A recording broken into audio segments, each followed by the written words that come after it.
ಬಸ್ಸಿನ ಕಿಟಕಿಯ ಸಲುವಾಗಿ ಕಾಲೇಜು ವಿದ್ಯಾರ್ಥಿ ಮಾಂಜ್ ಅಬ್ದುಲ್ ಸನದಿಗೆ ಅವಾಚ್ಯ ಶಬ್ದಗಳಿಂದ ನಿಂದಿಸಿ ಬೆದರಿಕೆ ಹಾಕಿ ಮಾರಣಾಂತಿಕವಾಗಿ ಹಲ್ಲೆ ಮಾಡಿದ್ದ ಕಾನೂನು ಸಂಘರ್ಷಕ್ಕೆ ಒಳಗಾದ ಇಬ್ಬರು ಆರೋಪಿಗಳನ್ನು ಬಂಧಿಸಲಾಗಿದೆ ಎಂದು ನಗರ ಪೊಲೀಸ್ ಆಯುಕ್ತ ಭೂಷಣ್ ಬೋರ್ಸೆ ಹೇಳಿದರು. ಬೆಳಗಾವಿಯಲ್ಲಿ ಸುದ್ದಿಗೋಷ್ಠಿಯಲ್ಲಿ ಮಾತನಾಡಿದ ಅವರು, ಬಂಧಿಯ ಕಾನೂನು ಸಂಘರ್ಷಕ್ಕೆ ಒಳಗಾದ ಆರೋಪಿಗಳಿಗೆ ಕಾನೂನಾತ್ಮಕವಾಗಿ ತನಿಖೆ ಮಾಡಿ ಇಬ್ಬರು ಆರೋಪಿಗಳಿಗೆ ಕಠಿಣ ಶಿಕ್ಷೆಯಾಗಲು ಪ್ರಯತ್ನಿಸುತ್ತೇವೆ.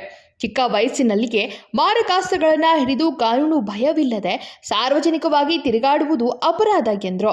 ಇಂಥ ಘಟನೆಗಳು ಮುಂದೆ ನಡೆಯದಂತೆ ನಗರ ಪೊಲೀಸ್ ಇಲಾಖೆಯಿಂದ ನಾಳೆಯಿಂದ ಚುಚ್ಚು ನಿಯಂತ್ರಣ ತಂಡ ರಚನೆ ಮಾಡಲಾಗುವುದು.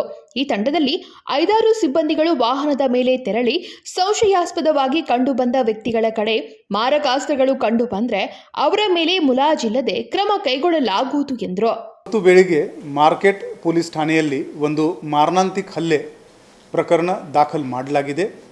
ಈ ಪ್ರಕರಣದ ವಿವರ ಏನೆಂದರೆ, ಇವತ್ತು ಬೆಳಿಗ್ಗೆ ಈ ಪ್ರಕರಣದ ವಿಕ್ಟಿಮ್ ಮಾಜ್ ಅಬ್ದುಲ್ ರಶೀದ್ ಸನದಿ ಇವರು ಬಸ್ಸಿಂದ ಪ್ರವಾಸ ಮಾಡುವಾಗ ಇನ್ನೊಬ್ಬ ಕಾನೂನು ಸಂಘರ್ಷ ಒಳಗಾದ ಹುಡುಗ ಈ ಇಬ್ಬರ ಮಧ್ಯದಲ್ಲಿ ಐ ವಿಟ್ನೆಸಸ್ ಪ್ರಕಾರ ಕಿಟಕಿ ವಿಚಾರದಲ್ಲಿ ಮಾತುಕತೆ ಆಗಿದೆ.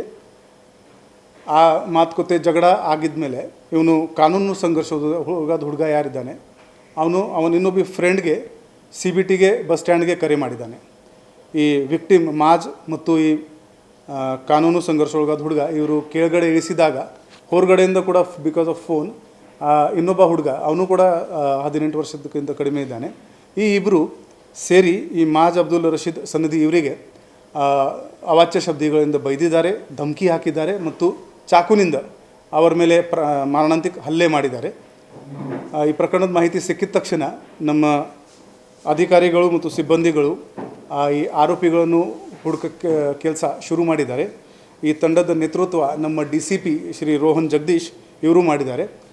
ಈ ತಂಡದಲ್ಲಿ ನಮ್ಮ ಇನ್ಸ್ಪೆಕ್ಟರ್ ಶ್ರೀ ಮಂಜುನಾಥ್ ನಾಯಕ್, ಶ್ರೀ ಮಹಂತೇಶ್ ದಾಮನ್ನಾವರ್, ಶ್ರೀ ಗಡ್ಡೇಕರ್, ಶ್ರೀ ಮಂಜುನಾಥ್ ನಾಯಕ್, ಶ್ರೀ ವಿಠಲ್ ಹವನ್ನಾವರ್, ಶ್ರೀ ಕಿರಣ್ ಹನ್ಕಟ್ಟಿ ಮತ್ತು ಅವರ ಸಿಬ್ಬಂದಿ ನಮ್ಮ ಸಿಬ್ಬಂದಿ ರಮೇಶ್ ಅಕ್ಕಿ, ನವೀನ್ ಕುಮಾರ್, ಲಕ್ಷ್ಮಣ್, ಬಸವಣ್ಣಪ್ಪ, BJ ಬಾಲ್ಗನ್ನಾವರ್, ಹನುಮಂತ್ ಮತ್ತು ಚೆನ್ನಪ್ಪ ಇವರು ಘಟನೆ ಆಗಿದ್ದ 10 ಗಂಟೆ ಒಳಗಡೆ ಈ ಇಬ್ಬರು ಆರೋಪಿಗಳನ್ನು ಇವರು ಸಿಕ್ಯೂರ್ ಮಾಡಿದ್ದಾರೆ. ಈ ಇಬ್ಬರು ಕಾನೂನು ಸಂಘರ್ಷೊಳಗಾದ ಹುಡುಗರು ಇದ್ದಾರೆ. ಅದರಿಂದ ಕಾನೂನಿ ಪ್ರಕ್ರಿಯೆ ಅದರ ಪ್ರಕಾರ ಅವ್ರ ಮೇಲೆ ಆಗುತ್ತೆ. ನಾವು ಸೈಂಟಿಫಿಕ್ ಇನ್ವೆಸ್ಟಿಗೇಷನ್ ಮಾಡ್ತಾ ಇದ್ದೀವಿ. ಈ ಇಬ್ಬರು ಆರೋಪಿಗಳಿಗೆ ಹೆಚ್ಚಿನ ಶಿಕ್ಷೆ ಆಗಬೇಕು, ಆ ದಿಕ್ಕಿನಲ್ಲಿ ನಾವು ಪೂರ್ತಿ ಪ್ರಯತ್ನ ಮಾಡ್ತಾ ಇದ್ದೀವಿ. ಬೆಳಗಾವಿ ನಗರದಲ್ಲಿ ಚಾಕು ತಲ್ವಾರ್ ತೆಗೆದುಕೊಂಡು ತಿರುಗಾಡುವವರ ಮೇಲೆ ರೌಡಿ ಶೀಟರ್ ಓಪನ್ ಮಾಡಿ ಪ್ರತಿ ಹಬ್ಬ ಹರಿದಿಗಳಲ್ಲಿ ಪೊಲೀಸ್ ಠಾಣೆಗೆ ಬಂದು ಹಾಜರಾಗಬೇಕು ಎಂದು ಖಡಕ್ ಎಚ್ಚರಿಕೆ ನೀಡಿದರು. ಚಾಕು ಇರಿತ ಪ್ರಕರಣದಲ್ಲಿ ಆರೋಪಿಗಳ ಪತ್ತೆ ಕಾರ್ಯಾಚರಣೆ ನಡೆಸಿದ DCP ರೋಹನ್ ಜಗದೀಶ್ ನೇತೃತ್ವದಲ್ಲಿ CPIಗಳಾದ ಮಂಜುನಾಥ್ ನಾಯಕ್, ಮಹಾಂತೇಶ್ ದಾಮನ್ನವರ್, BR ಗಡ್ಡೇಕರ್, PSI ವಿಠಲ್ ಹಾವನ್ನವರ್, ಕಿರಣ್ ಹನಕಟ್ಟಿ ತಂಡ ರಚನೆ ಮಾಡಿ ಕಾನೂನು ಸಂಘರ್ಷಕ್ಕೆ ಒಳಗಾದ ಆರೋಪಿಗಳನ್ನು ಬಂಧಿಸಿದ್ದಾರೆ ಎಂದರು. Vinod Kolkar, KMM Kannada news, Belagavi.